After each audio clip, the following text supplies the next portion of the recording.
Sanxenxo irá ao xulgado polo conflito do abastecemento da auga con Pontevedra. O Pleno aprobou esta mañá interpoñer un contencioso administrativo contra o Concello pontevedrés en relación aos pregos que rexen o concurso deste servizo.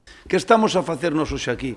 É dicirlle a Pontevedra que estamos atentos, que non tiñan que haber nombrado para nada a Sanxenxo, o sea, non haber tocado para nada nese prego o precio en alta, que é o que teñen que suminar os concellos, os 6 concellos da ría, e, por tanto, é o que estamos a facer hoxe aquí.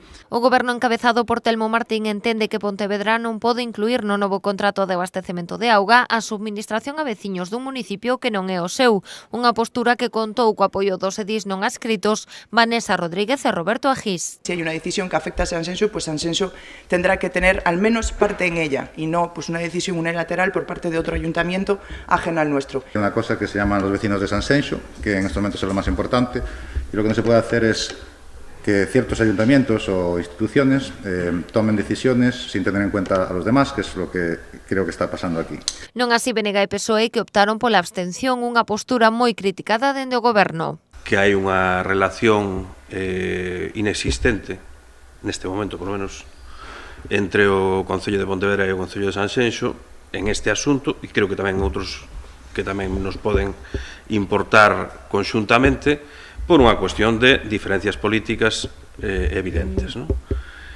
De partido. Yo no puedo acudir a una comisión a la que no nos han invitado.